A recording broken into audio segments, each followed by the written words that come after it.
Welcome, ladies and gentlemen. We're almost reached the end of our program today, but I hope you're still full of positive energy and motivation to learn from our speakers today. So, we'll be talking about ammonia. Ammonia, as a backbone of fertilizer production, is fundamental to energy and food security. Having said that, it is the carbon and energy intensive industry. So we're going to learn what are the industrial innovatives to redefine the fertilizer production in order to not reduce carbon emissions, but also to create opportunities beyond the agriculture sectors. Let's begin the session by inviting our keynote speaker, Bapak Dwi Satrio Anurogo. He is the Director of Operation from PT Pupuk Indonesia.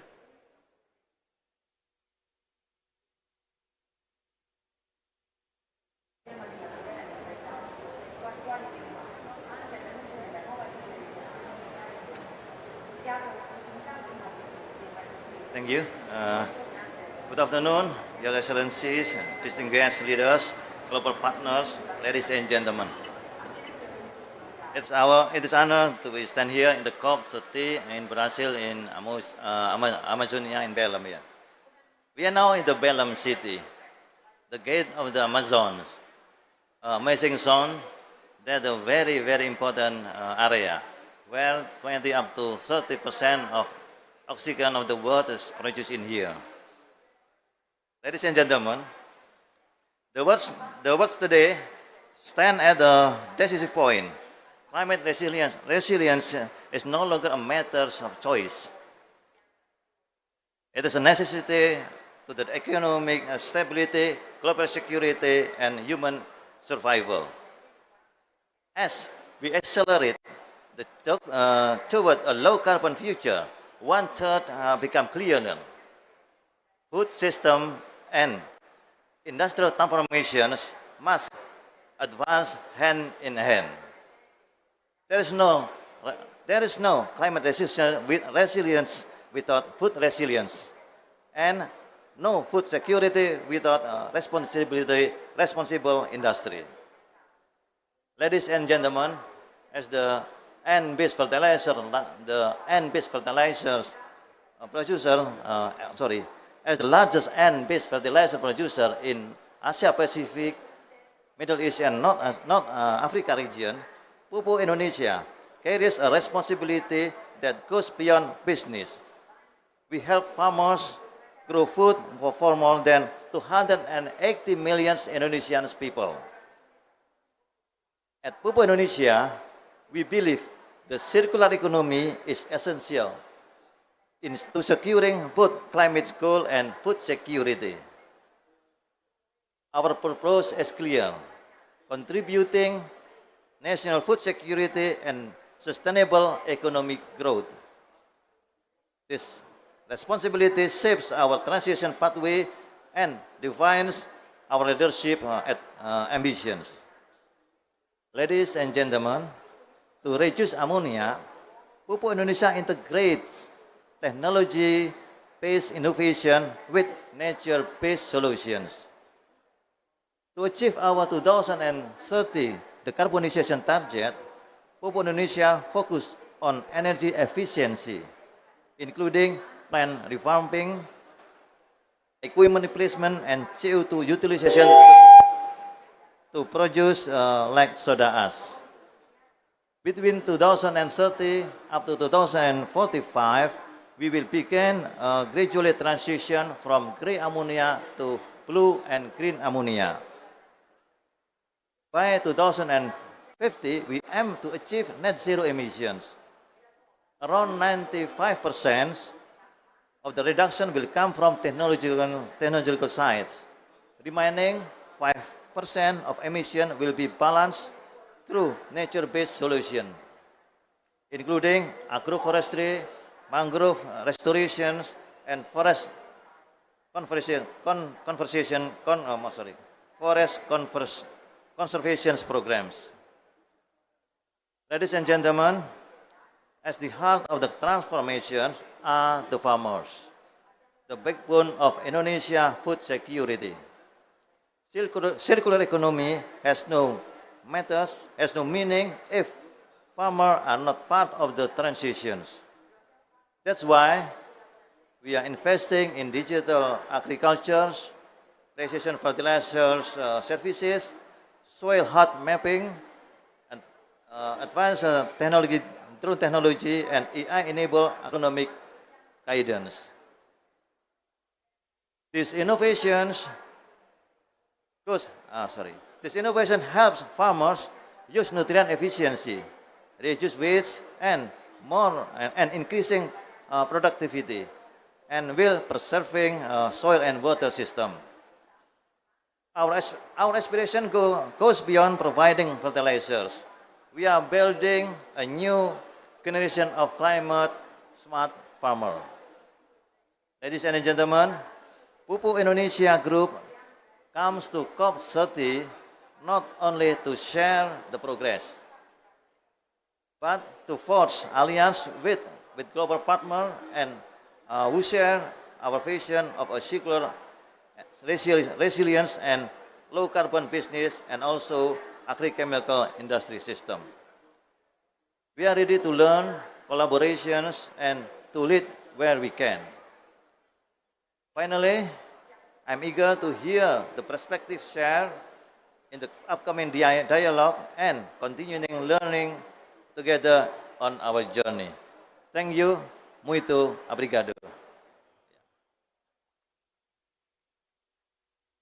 Thank you, Pak Satrio. He did mention about the circular economy that's being adopted within the business value chain and the operation. So we're going to learn later on the impact when it's rooted across the industry operation and what it is like, the output, as well as the technological innovation applicable to ensure the transition towards sustainable and resilient agricultural system is effective and affordable.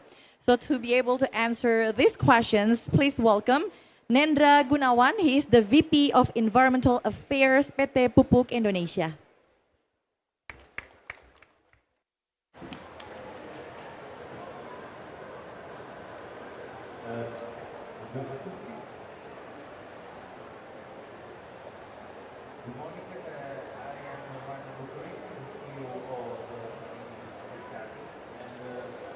Okay, I have 4 gentlemen, 4 directors, and 1 gentlewoman.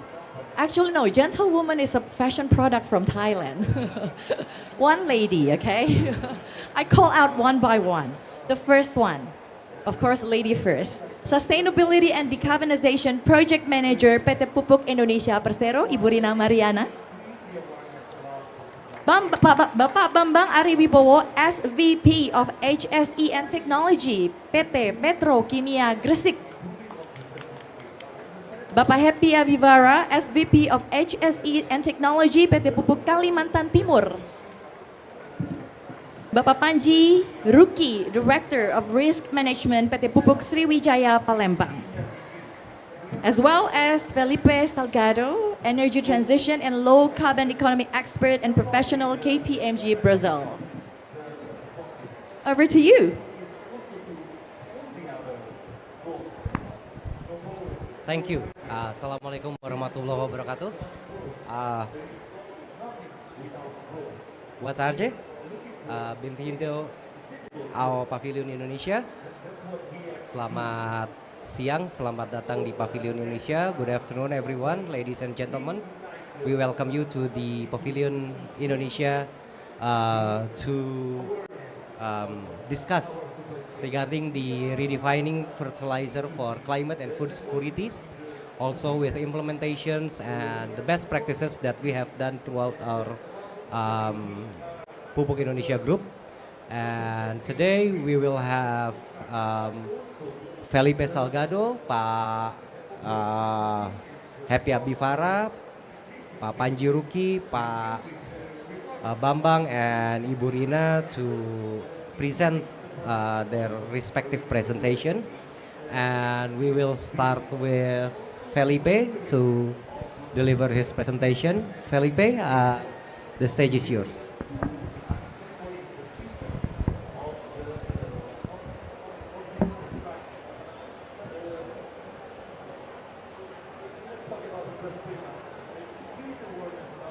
Can I have the slider?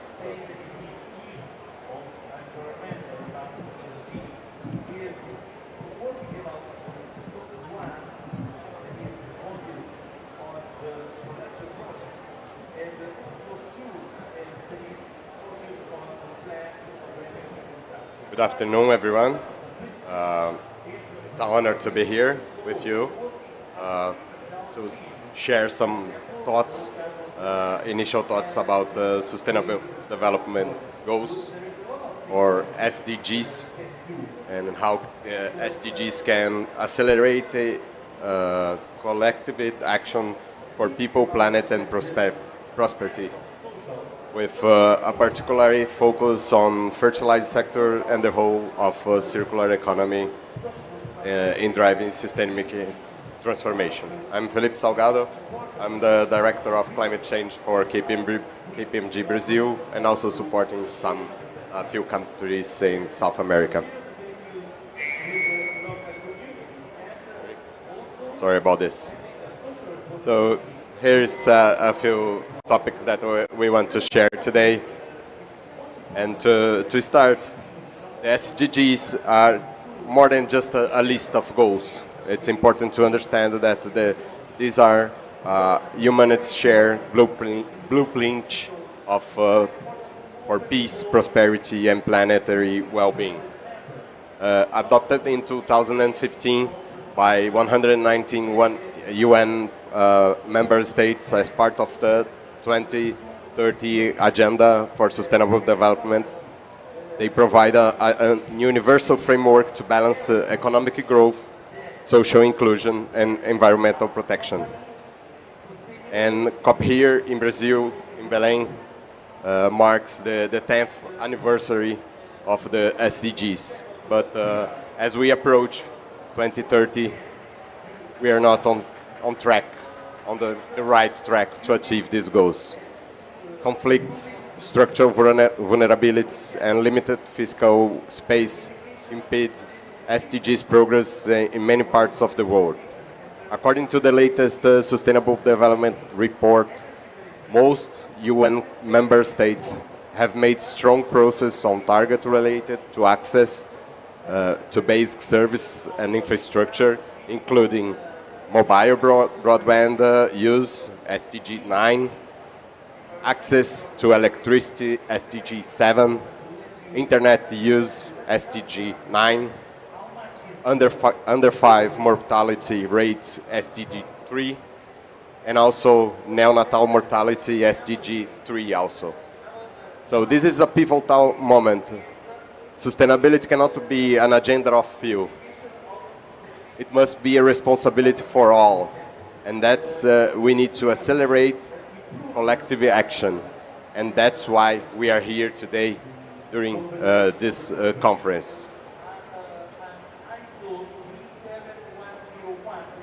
One of the most powerful aspects of SDGs, in my opinion, is their interconnections.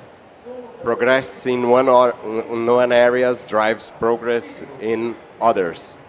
For example, ending poverty and hunger, SDG 1 and 2, requires resilient food systems and inclusive growth. About our topic today, or about our discussion today, circularity in fertilizers touches multiple SDGs. SDG 2, zero hunger, resilient food systems through nutrient recovery. SDG 12, for responsible consumption and production, so closing material loops. SDG 13, climate action, so circular economy contribute to reduce carbon emissions from productions and transportation. And also SDG 9, we can have that is related to industry, innovation, and infrastructure, enabling clean techs and regenerative agriculture, So the main message, the key message here is there is no single actor to achieve these SDGs alone. This is a multi-stakeholder approach. This is our collective agenda.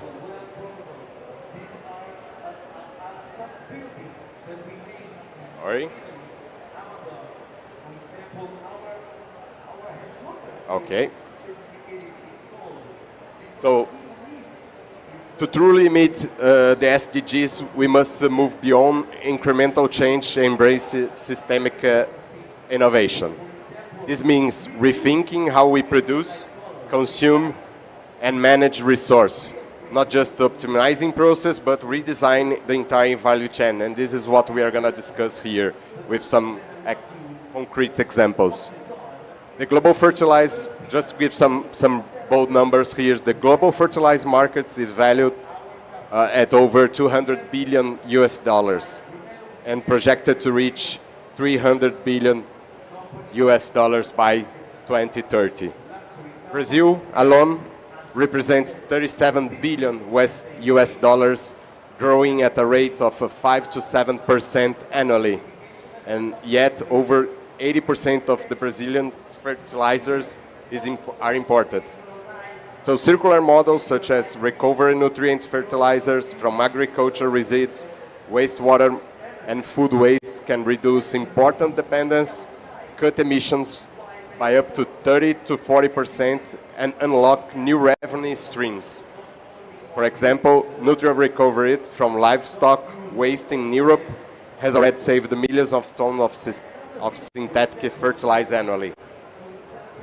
Practical example that we are going to explore more in details during this conversation. So circularity is not a separate goal, it's a bridge connecting multiple SDGs, as I mentioned before, to practical actions. By embedding circular thinking into fertilizer and an ammonia value chain, we can drive systemic change, delivering food security, climate resilience, and economic growth simultaneously.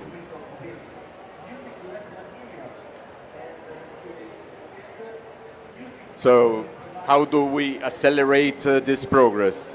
First, we need to integrate policies that align economic, social, and environmental objectives. The private sector must lead responsible investments, innovation, and supply chain transparency. Imagine if 20% of the global fertilizer demand came from recovered nutrients, as I mentioned before, by 2030. This could save millions of tons of CO2 and billions in resources extraction. So what policies, partnerships, and investments are willing to commit today to make this happen? This is something that I really want to ask you to think about during this discussion. Political and private partnerships are crucial to mobilize finance and technology at scale. We must also engage young and communities to ensure inclusivity and long-term impact. And just a quick message for the vision, for the future. Advancing the ESGs means building a future where growth is inclusive and equitable, energy is clean and affordable, cities are resilient and livable, and production and consumptions are sustainable. This is not only a moral imperative, it's an economic opportunity, a new business model that we should consider in our day by day. By unlocking innovation, investments, and resilience, we can create value for society and for the business.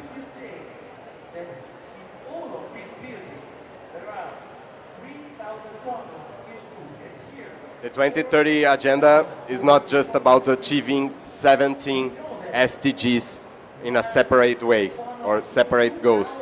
It's about realize one integrated vision, a world that thrives in balance with people and planet. Every action counts, no matter how small.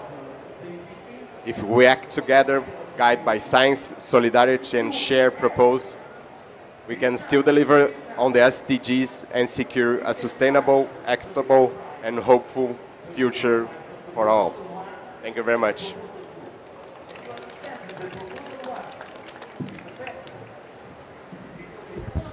Thank you very much, Felipe. And the next presentation, we will enjoy the presentation from Mrs. Rina Mariana regarding the implementation of the decarbonization program and sustainability in Pupuk Indonesia Group. Bu Rina, the stage is yours.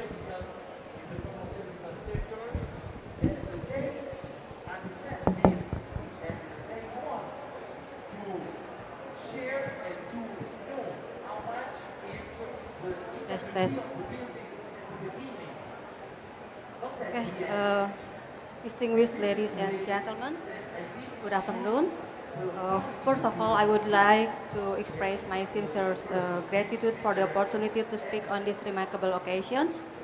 Today, I would like to share with you regarding Pupuk Indonesia circular economy strategies and also its alignment with sustainability performance. Next slide, please.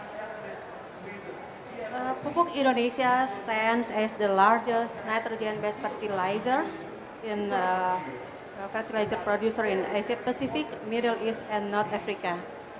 We produce around 7 million tons of ammonia and 9.4 million tons of urea. The group ensures fertilizer production and supply stability across Indonesia and the region. In 2025, Pupuk Indonesia achieved an ESG rating of 61 by S&P Global, an improvement from 56 in 2024, which is mainly driven by environmental performance improvement, such as enhanced climate strategy, water stewardship, and also environmental policy and management. Next slide, please. Okay. This slide shows how Pupuk Indonesia transformed the linear process to circular process. In a linear value chain, the raw materials is extracted, processed into products, and then the product is consumed. There is no utilization of emission or waste, and also excess of energy. This is different with the circular process. In the circular process, we implement the energy recovery, decarbonization, process optimization, product improvement, and also operational enhancement.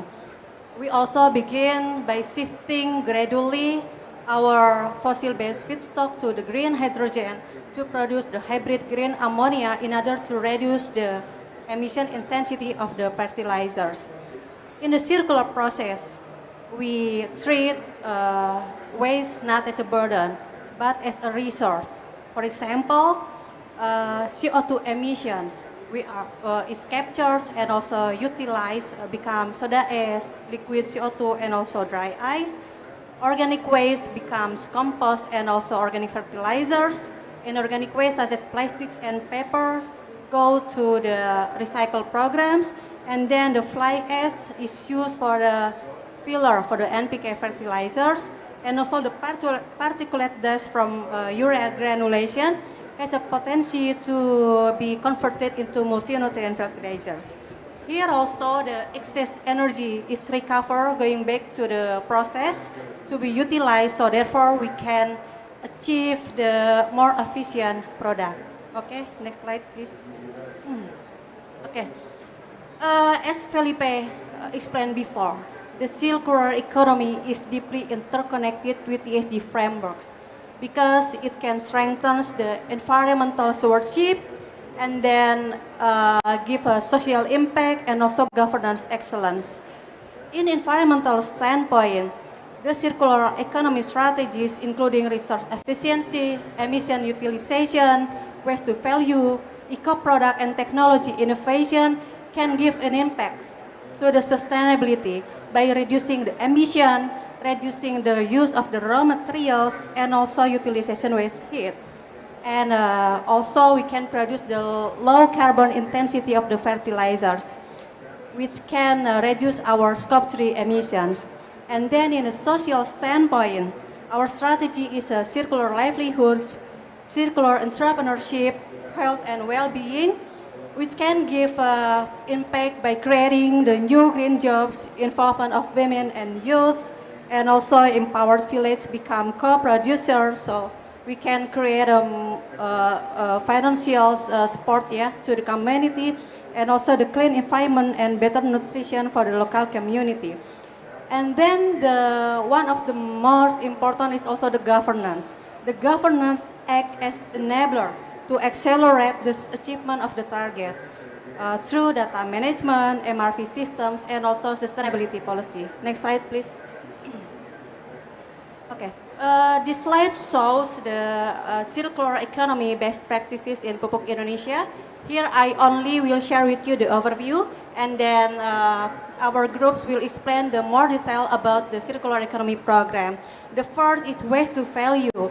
Here we utilize the fly ash as the filler and also coating agent for the NPK fertilizers, and the fly ash and bottom ash is utilizing for the paving blocks, and also the organic waste we convert it into the compost or organic fertilizers. We also utilize the CO2 to become CO2 liquid, dry ice, and also soda ash. In energy recovery, we utilize the waste heat, and then we also drive the eco product and also technology innovation through the development of the hybrid green ammonia to lower the carbon intensity, and also control release fertilizers to reduce our scope 3 emission. And then the last is resource efficiency through the implementation of energy efficiency improvement and also process optimization. Through this implementation, the circular economy can give an impact. We can reduce the emission, so the estimation is around 2.28 million tons of CO2 per year. And then we can also gain the revenue, which is around 14 million USD per year, and also the cost saving, around 12 million USD per year. So here we can see that circular economy give the sustainability impact, but can also create a value for the company. Next slide. We also drive the social impact through circular economy program involving the local community. Here we implement the multi-stakeholder collaboration, consists of our company, and also micro, small, and medium enterprises, local communities consisting of women, youth, and also farmers, NGO and academia, supply chain partners, and off-taker. Here again, we treat the waste not as a burden, but as a resource. We convert the organic waste and inorganic waste to create value-added products, and also reducing waste and deliver measurable and social benefit, social and economic benefits. For example, waste banks, producing the handicrafts, compost, and organic fertilizers. The impact is we can create the circular livelihoods, empowerment and inclusion, community partnership, and also health and well-being for the society. Next slide. NBS, Nature-Based Solution.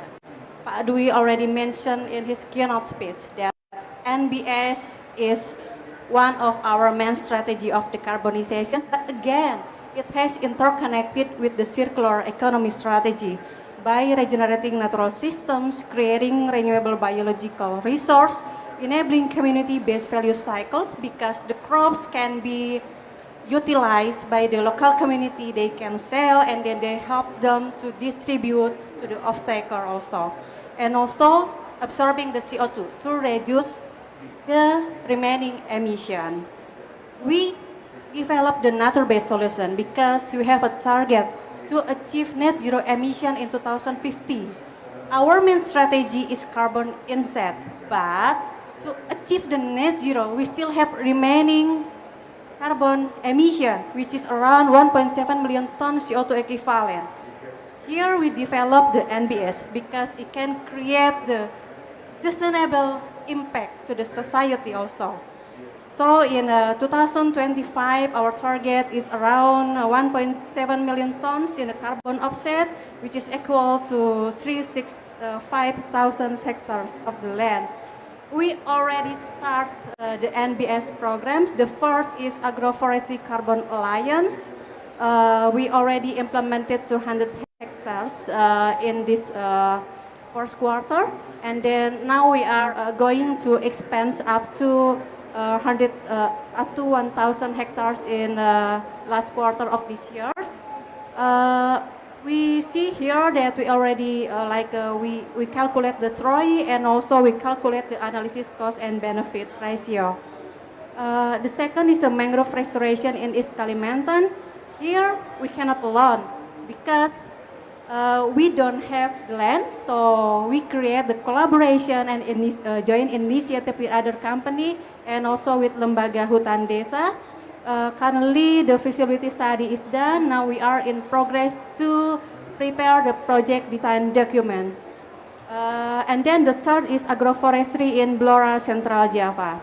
Why we choose agroforestry? Yeah, because we can get the crops, and then the society can get the benefits by selling the crops. Okay, next slide.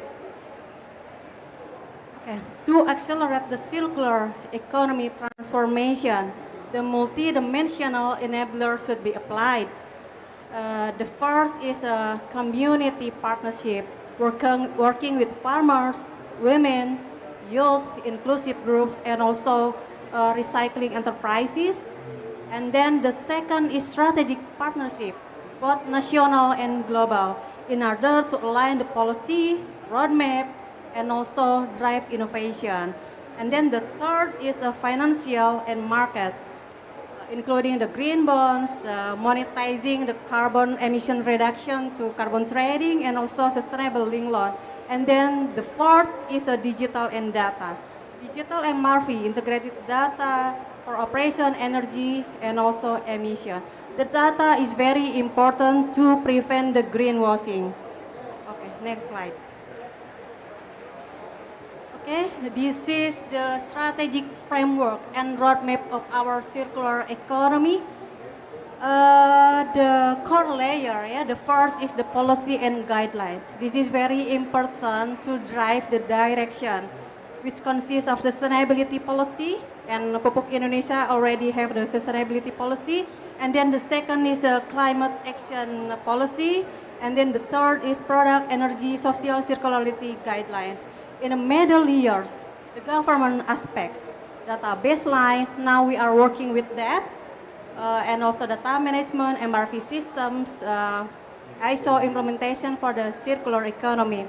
And then the outer layer is the pillar and the focus area, including industry, energy, product circularity, social circularity. And this is our roadmap. Up to 2027, we would like to establish our circular economy roadmap. Actually, we already established the roadmap, and then the next is we would like to prepare the implementation strategy and action plans yearly, and then strengthening governance aspects. From 2028 up to 2030, we would like to upscale circular impact, empower multidimensional enablers that I said before, and then develop digital MRV. From 2030 to 2035, piloting zero waste industrial clusters in one of our subsidiaries, and also gaining more revenue from circularity products. From 2036 to 2040, strengthening value chain of the circularity. And then from 2041 to 2045, we would like to implement the beyond business as usual in circular economy. Okay, next slide. Okay, thank you very much for your attention. This is the end of my presentation. Thank you, Bu Rina. Ladies and gentlemen, I present you Pak Happy Abifara to present the presentation regarding the sustainability programs in Pupuk Kalimantan Timur. Pak Abi, the floor is yours. Thank you, Pak Nendra. Good afternoon, everyone. I'm so glad to be here. So today, I would like to start by addressing the critical need to move away from the conventional linear economy a system based on the taking resources, producing goods, and ultimately disposing of them. This model is no longer compatible with the growing environmental challenges and resource limitation that we face. Circular economy provides a strategic approach to achieve this transformation. It focuses on maintaining the value of material as long as possible, turning byproduct into valuable resources, optimizing production processes, and driving continuous improvement. In this presentation, I will highlight several circular economy initiatives within Pupuk Kaltim, including the utilization of fly ash, bottom ash, or we call FABA, Yodex, and other resource recovery programs, which demonstrate how environmental responsibility can go hand in hand with operational and economic benefits. Next, this is my company profile. So Pupuk Kaltim was established in 1977 and is located in Bontang, East Kalimantan. Today we stand as the largest fertilizer producer in Indonesia. Our production facilities include, we have 5 ammonia plants with total capacity is around 2.6 million ton per year, and then 5 urea plant with total capacity around 3.4 million ton per year, and 3 NPK plants or compound fertilizer with the total capacity around 300,000 tons per year. In terms of environmental performance, Pupuk Kaltim has been recognized as the first fertilizer company to consistently achieve gold proper at the national level, maintaining the highest environmental compliance and innovation standards for several improved operational production cycle.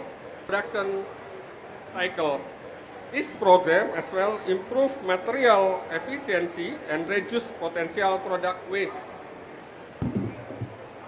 Related to the transportation, we also implement the Green Gear.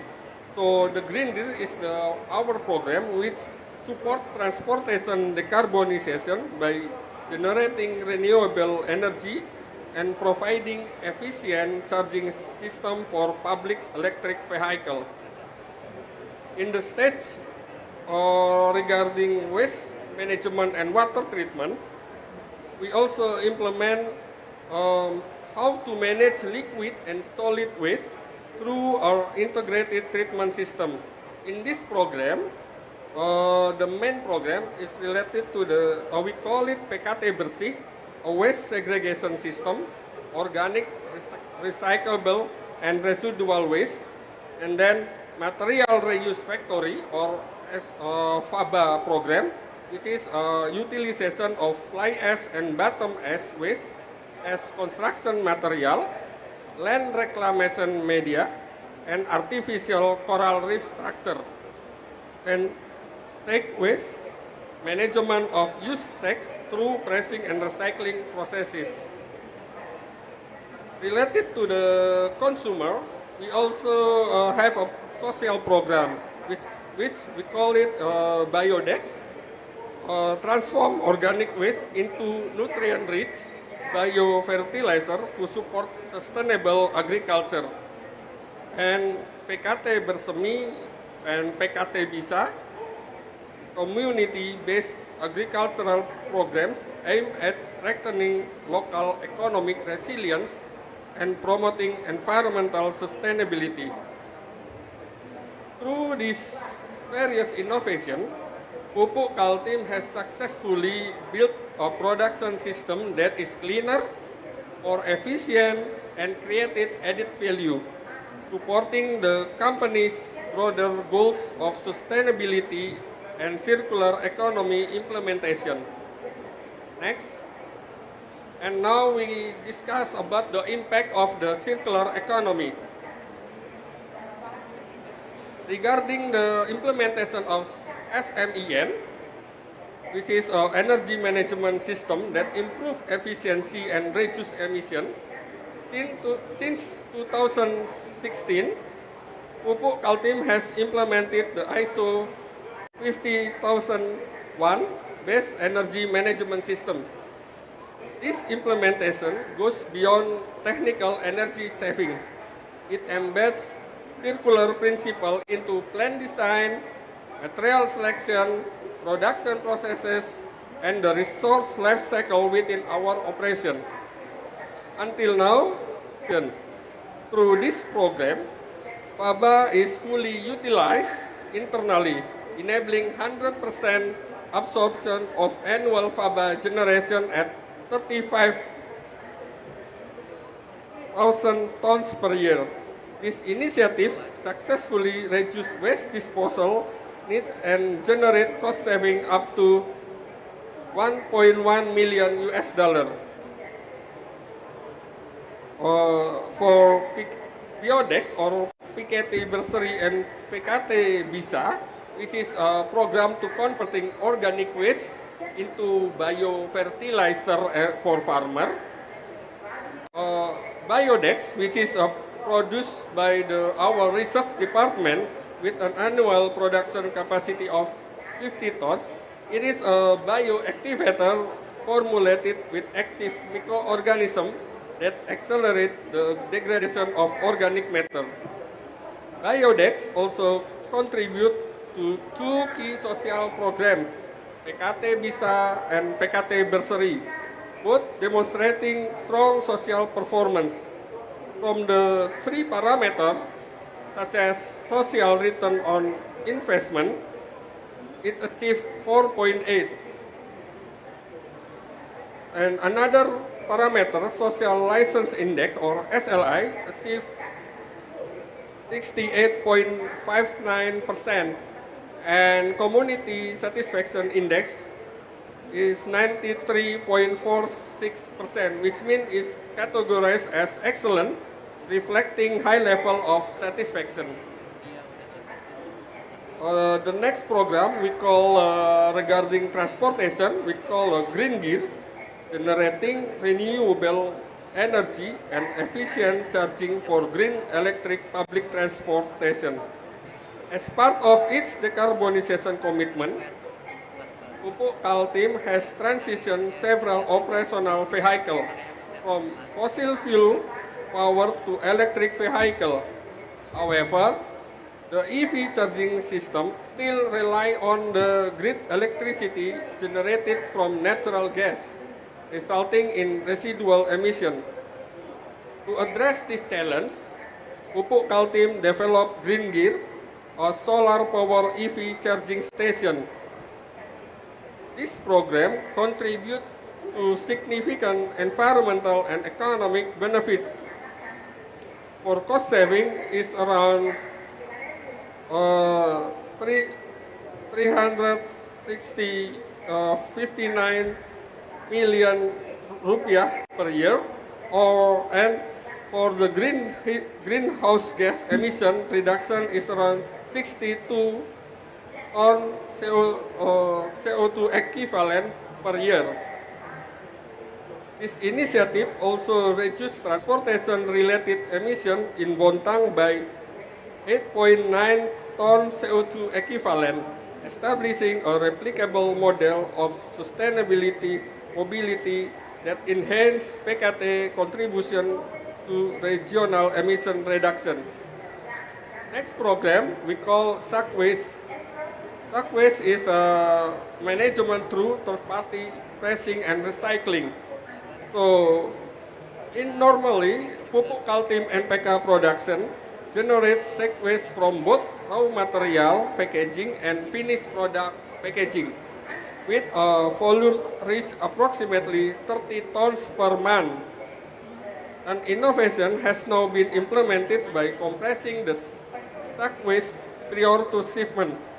This initiative has successfully reduced shipment volume, leading to improved logistical efficiency and cost saving. Through this, the following benefits have been achieved. disposal cost saving around 2.9 thousand US dollar, and then economic benefit for third party recycle 4,476 US dollar. This program not only support the reduction of waste generation within the company, but also reinforce circular economy practices by maximizing the recycling of packaging waste. The last one, PKT Bersih. So, PKT Bersih is a program implement source-based waste segregation into 3 categories: residual waste, recyclable waste, and organic waste. Recyclable waste is processed through Anggrek Hitam Waste Bank, Pupuk Kaltim Internal Waste Bank, enabling the development of circular economy within the company. In 2025, the program successfully achieved emission reduction of potential of 116 tons CO2 equivalent per year, and also cost saving potential around 27,000 per year US dollar. So this initiative directly contribute to reducing waste generation and optimizing resource utilization across company operation. Next, please. Next. So this slide explain a strategic foundation anchoring Pupuk Kaltim sustainability journey aligned with ESG framework. Our action are structured into 3 pillars: environment, social, and governance. Under the environment pillar, we focus on addressing climate change and minimizing environmental impact. We are executing major decarbonization program, including ammonia plant 2 revamping, the new soda ash plant, solar PV, and electrification of vehicle to improve energy efficiency and reduce emission. We have set a clear ambition, achieving net zero scope 1 and 2 emission by 2050. This commitment is operationalized through our decarbonization roadmap and investment in clean ammonia research as a future low carbon fuel. On the social pillar, we ensure growth that is inclusive and empowering.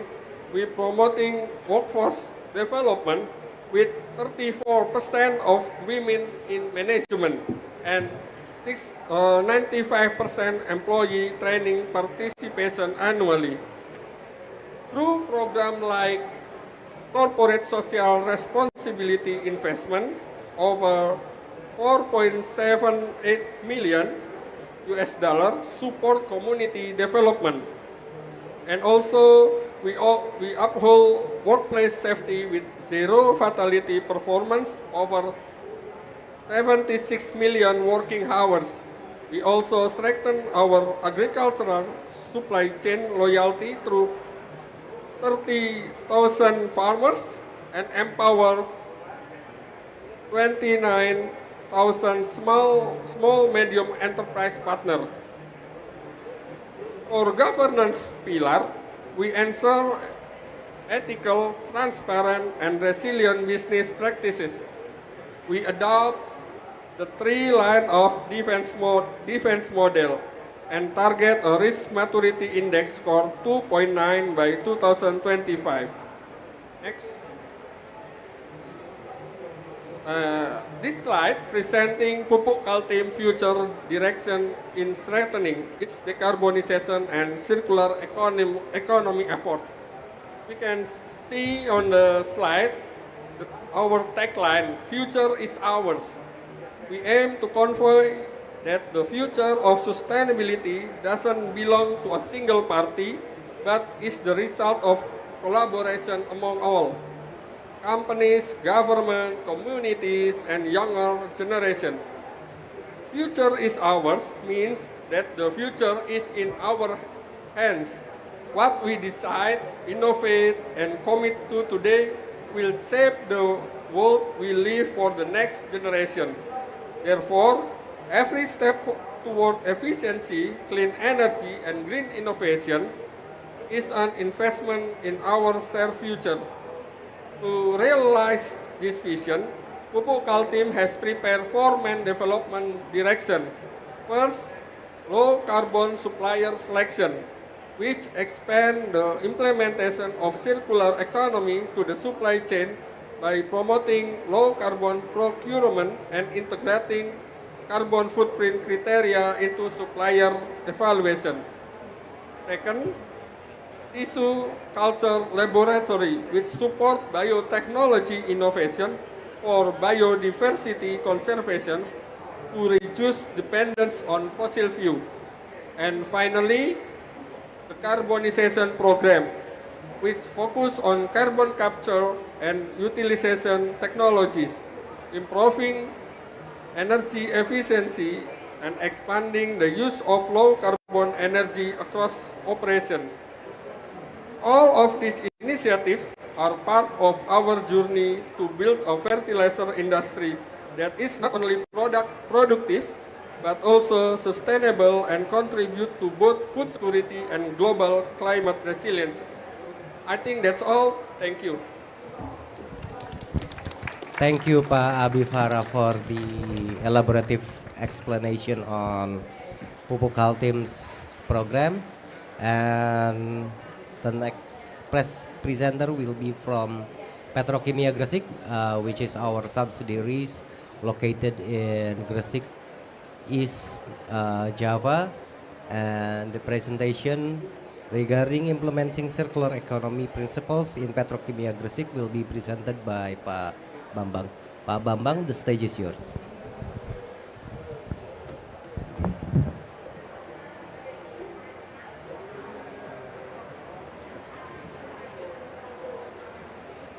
Good afternoon, respected guests and esteemed colleagues, ladies and gentlemen. Thank you all for joining. I'm truly honored to stand before you to discuss critical step in modern industry, implementing circular economy towards sustainable industrial transformation. Specifically, we will review how Petrokimia Gresik, as a part of Pupuk Indonesia, is implementing the circular economy principle in its day-to-day operation. The circular economy, more than just waste management, it is a fundamental framework for changing how we view resource to create a value. Okay, let's explore how Petrokimia Gresik making this vision into a reality. Next slide, please.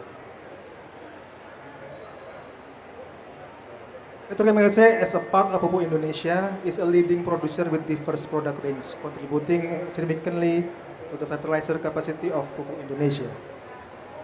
Next slide. Next slide, please. Okay. Petrokimia Gresik is the most completed fertilizer company in Indonesia, with production capacity is over than 10 million ton per year of fertilizer and non-fertilizer. Petrokimia Gresik has a capacity of ammonia is 1.1 million ton per year, supplying essential raw material for urea, ammonium sulfate, and also NPK fertilizer. Our production operations are supported by integrated infrastructure, which including water purification unit, ammonia phosphate flow recovery in the waste management system, yeti in unloading system, and also electricity in the generating unit. Given the scale, the circular economy is necessity in Petrokimia Gresik. Okay, next slide, please. Okay, in this section I will explain about the circular economy roadmap of Petrokimia Gresik, which serve our main framework for implementing sustainability principle across all production processes. Between 2021 and 2025, Petrokimia Gresik has implemented and expanded several programs focusing on resource efficiency, waste utilization, and also emission reduction. This activity demonstrates how industrial transformation can be achieved through innovation, collaboration, and also continuous improvement, turning waste into a valuable resources while reducing greenhouse gas emission. In this presentation, I will examine 4 key initiatives generate in significant economic and environmental value from Petrokimia Gresik. Okay, next slide. The first one, utilization gypsum for ammonium sulfate fertilizer. In this case, or in this program, gypsum as a side product from phosphoric acid plant reacted with the CO2 and ammonia. In this process, we produce ammonium sulfate fertilizer as a main product and also kaptan or lime as a side product. One of initiative achieved is we can reduce the CO2 equivalent per year, and also generate circular economic value is around 81 million USD per year. Through this initiative, Petrokimia Gresik not only minimize waste, but also strengthen productivity efficiency and profitability in a sustainable manner.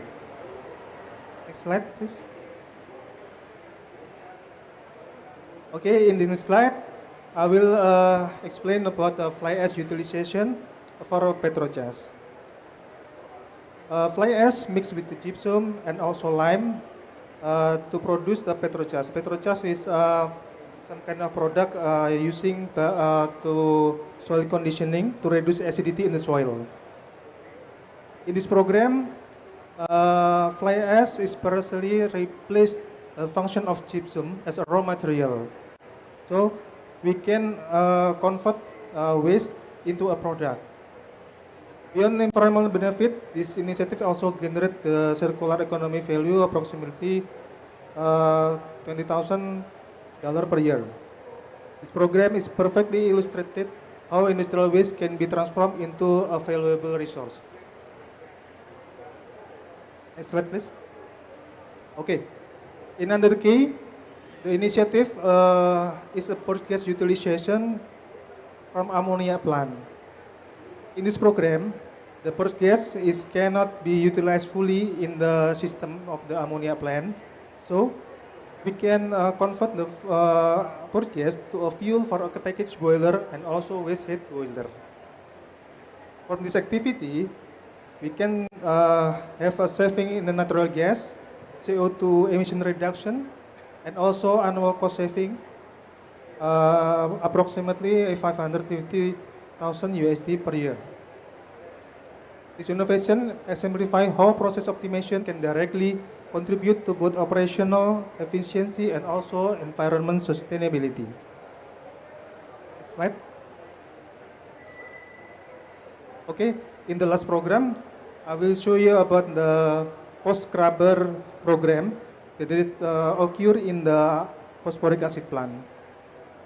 Petrokimia Gresik implemented post-scrubber program to recover fluoride and minimize gas emission. The co-current post-scrubber is a system that allows we recover fluoric acid gas, and then we can use the fluoric acid to produce the LFF3. The initiative reflects our strong commitment, operational excellence, resource recovery, and also environmental stewardship. Okay, Petrokimia Gresik circular economy journey demonstrate that sustainability in industrial progress can go hand in hand by optimizing resource and recovering byproduct. We are setting an example of responsible industrial leadership through innovation and collaboration. We pave the way for a cleaner, and more resilient future. Thank you very much for your attention. Thank you, Pak Bambang. A very interesting presentation regarding the initiatives from Petrokimia Gresik. And the next presentation will be presented by PT Pupuk Sriwijaya Palembang, the subsidiary of Pupuk Indonesia located in Palembang, South Sumatra, regarding the utilization of fly ash at NPK plant, which will be presented by Pak Panji Ruki as the Risk Management Director of PT Pupuk Sriwijaya Palembang. Pak Panji, the stage is yours. Thank you, Pak Nendra. Good afternoon, ladies and gentlemen. So we are a group of subsidiaries from Pupuk Indonesia Group. Obviously, we are from Palembang, South Sumatra, the western part of Indonesia. Previously, it was Pupuk Kaltim from the eastern part of Indonesia, and Petrokimia Gresik from the Java, the main island of Indonesia. So we are all fertilizer producers. As together, we form Pupuk Indonesia Group, led by Pak Dwi. So on my slide, I'm the last. I only have a few slides because strategy has been explained by Burina, where all of us is given mandate to reduce carbon emission, increase circular economy activities in our factories, and increase value for our stakeholders. So particularly in Pusri Palembang, I want to elaborate the program where we use fly ash from our power plant. We are still using coal because Sumatra, the island of Sumatra, is very rich in coal. We are transitioning into clean energy. However, Indonesia is still one of the top producers of coal, and we are using it to produce power, and also to increase steam and other supporting utilities. So fly ash, maybe next slide. The company is in South Sumatra. If you probably haven't been to Indonesia, Pusri Palembang is the oldest factory, the oldest subsidiary that the group has, and we have some of the oldest factories. So we are in the process of revamping, revitalizing our factories so that we get more efficient. But we still have legacy processes such as coal plants to power some of our power generation units. So next please. We supply fertilizers primarily for the small farmers, almost 11 million. I want to talk specifically on NPK, which is really the most used fertilizer in agriculture today. More and more, and less urea, but more and more NPK. NPK is nitrogen, phosphorus, and calcium or potash. So next slide, please. So usually we use materials such as urea or ammonia as part of the nitrogen, and rock phosphate or DAP for the phosphorus, and potash or MOP for our kalium. And it's combined with clay. Now clay, obviously there's a lot of it in Indonesia, but clay also, we have to mine for it, and we are taking from the nature. While we have actually fly ash and bottom ash. Now, the other companies have explained that we have used it for paving materials, construction, even for coral, artificial coral. Now in Pupuk Pusri, we use it as part of our NPK materials. So that it comes back from power generation to material for the fertilizer itself. So we are using it as a replacement for clay. Now, obviously, what we need to do, we have to ensure that when we replace clay with fly ash, that the quality remains the same or better, and also the impact for unwanted ingredients or chemicals are mitigated or prevented, and the produce continue to generate productivity for the farmers without any environmental impact. So we did a lot of testing. Next slide, please. So we want to be careful with this, and so we did a lot of testing, making sure that our fly ash is similar to dolomite or clay. We also customize our factory so that it can handle the more finer materials of fly ash.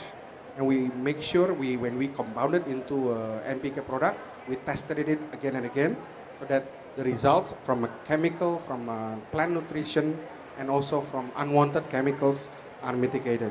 The results is quite promising, and actually it's been in production for this year. Next. Because fly ash has now been designated by the government as a non-dangerous materials, that we can use it as a filler for fertilizers. So now we are going to replace at the first stage 2% of our clay, and we're going to reach 30% within the next couple of years. So that's quite significant, and the result is number one is cost saving, and number two is we reduce the waste from our production process. Next.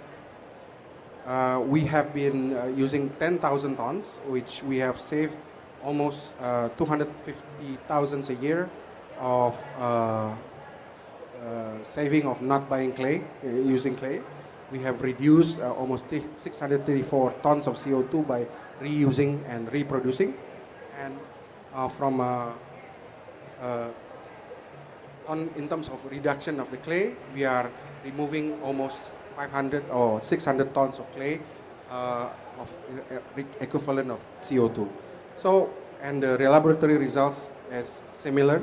We have able to produce MPK with similar characteristics, similar efficacy, productivity improvement for the customer, for the farmers, and no incremental unwanted dangerous chemicals. The arsenic content is still there, same as regular NPK, but it's all below the contamination level that is regulated in SNE 7387. So this program to reuse our fly ash is going to be continued in Pusri Palembang and up to 30%. So that's just an example of circular initiatives. One of the many that all the other subsidiaries have explained, and I think what matters is to start. It starts small, but we are continuing to be measured, and we are giving it to our farmers at the same quality. So I guess, thank you. That's all from us at Pupuk Indonesia Group. Thank you. Thank you, Pak Panji. And first off, we'll start the Q&A session.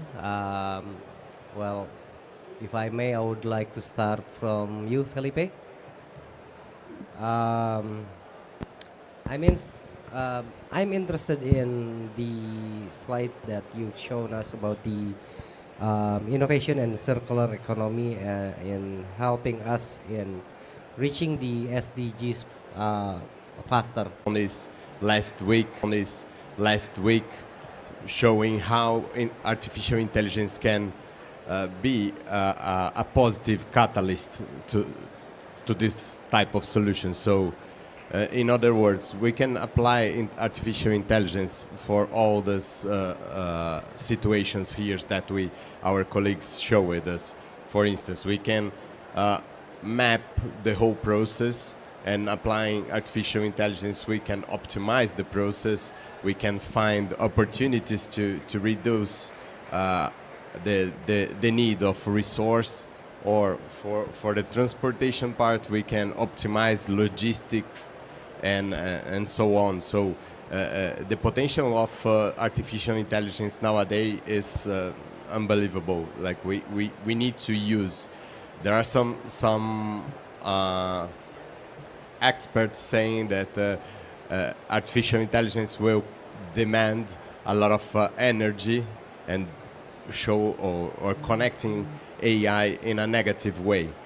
We need to check or to see the glass more full than empty, and so of course there is a need for more energy, but we can use renewable energy to fill this gap and use the potential of artificial intelligence to find solution for our day-by-day routine. And answering your second part of the question, how to apply in our routine actions, real actions to address SDGs, I think it's important to remember that the goal is not to achieve the whole list, the whole 17 SDGs at once. Like, we need to understand which are the SDGs that are more linked to our routine, to our business, and see how we can define a plan and align the business strategies with these actions. So all of my colleagues present solutions that touch, for instance, renewable energy. and how to implement renewable energy. This is very well connected with SDG 7 and also SDG 13. We heard a lot of how to implement the circular economy. So we are connected with a more sustainable production. So if we analyze our business, we will find that we have a lot of points of connections with SDGs, but we keep explaining this important message to our clients. You don't need to check all the boxes. That's not the goal. You need to find the most material ones for you, and then address strong actions to accelerate the SDGs. Interesting point on the AI. Well, I'm curious on how actually this AI could help us in sustaining the energy for the planet. Thus, is there a requirement for the what kind of input do you need to provide to the AI to have a desired output? Yeah, like one example, like when we increase the renewable energy production, we will need to deal with the volatility of production, like and we can apply AI to match consumption and demand, like in a more real time, optimizing the whole system. So you reduce the pressure over the distribution companies and the transmission companies. So this is one example. Other example, you can think in a more small scale in your own company. So if you have like solar panels at your site, you can apply models using AI to deal with your consumptions and reduce the need for power from the grid.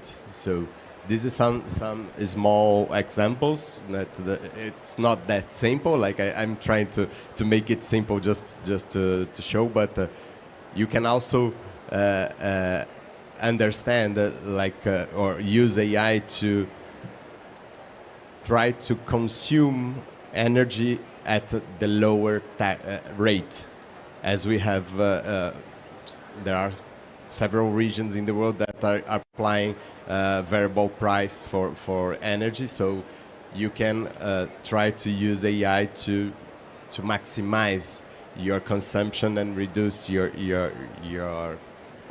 price, your costs. Okay, so basically the input is actually what number do we desire to reduce? Exactly. Okay, interesting, Felipe. Thank you very much. And probably I would like to continue to Bu Rina. Bu Rina's a bit of curiosity from my part regarding your company's effort to maintain sustainability and to reduce energy consumption within the company. Also on the circular economy that circular economy programs that being implemented in Pupuk Indonesia. How can circular economy strategies be scaled across value chains through collaboration? Well, it's a bit interesting because Pupuk Indonesia has a massive supply chain, and I'm curious on how the strategy be scaled across the company. Thank you, Pak Nendra, for your question. Okay, first is like to scaling the circular economy across the value chain. We cannot do it alone. So multi-stakeholders dimension should be applied. We should have a partnership with the community and also the strategic partnership with a national and a global, and financing, sustainability financing is also very important. And now we also start to monetize our carbon reduction to carbon trading. And then the last is data and digitalization. Like Felipe said, that the AI will give impact in the future. For example, for the MRV system, I will give you an example how we calculate the emissions, and then how we do the verification. To calculate the emissions across the value chain is very time consuming. And if we apply the AI, like Felipe said, we can shorten the time, and also we can do it more efficient, and also it's like for the verification we can do it faster. Okay, thank you. This is my answer. Well, interesting. AI is beginning to scare me actually. Okay. Probably the next question will go to Pupuk. Yes, please. May I add one point here, because we can look AI for this side of consumption and demand, but we also can apply AI for predictions and see how do you need, or how your production will need to increase or to attend a certain demand from the market. And we are seeing also application of AI for climate risks. So bringing climate risk scenarios to your analysis and see how this extremely event will impact your operations, your assets. So to support you to build an adaptation plan. So there's several possibilities here to discuss AI, and it's also scaring me. So, meaning that AI can also also can identify and calculate the probability of the risk of climate. Okay, and also I would like maybe to further elaborate on this climate risk. How can one determine the climate risk through through this AI? Does it needs to have certain variables that needs to be precise, or we can just input several variables that actually related to our operations? Here, we don't need to reinvent the wheel, because we already have the IPCC scenarios, so we can choose 2-3 different scenarios, one more optimist, one more business as usual, or one more pessimist, and inserting the model and see how this could impact your business. So there is no need to try to create scenarios. The point that you need from the business side is more informations regarding your assets, your supply chain, your value chain, to cross this information with the scenario. So therefore, at the end, you will see, for different scenarios, how the temperature will affect my business, or how floods can disrupt my supply chain, or interrupt my operation. So that's the idea here. Use AI to make the analysis faster, more precise, but we don't need to build the new scenarios. We already have a good scientists working on this. So basically, the AI have already had several scenarios built in the program itself, and we only need to put in the variables that are known to us. and the AI will calculate the rest. Yeah, the AI will cross the informations and see how your operations are exposed to different types of risks. And then you need to analyze this. Of course, AI can support and can suggest you, but you always will need to have like a human analyze after this and to digest and to discuss, because we provide different climate risk assessment for different clients, different sectors in Brazil, and every time that we provide or we present the final results to the board, they say this type of information is quite strategic for me. So it's important to have this conversation and this explanation after the analysis. Okay, thank you, Felipe. Since we have reached our time, I would like to conclude our discussion for today as that Pupuk Indonesia as a group has proactively transformed the fertilizer industry through the strategic, economic, and innovative implementation of ways, and also have implemented innovations on energy reduction to ensure sustainabilities and to ensure that we have our efforts in the reduction of carbon emission. I would like to thank you to the audience, Pak Panji, Felipe, Pak Abi, Pak Bambang, and Burina for presenting and attending this forum. And thank you. Thank you. I'll give it to you. Okay, please put a big hand of applause for all the speakers and moderator. So waste, including fly ash, is not considered as a burden. It's a valuable resource, a circular strategy to low carbon transformation with a bonus, creating value, additional income stream for the business and communities.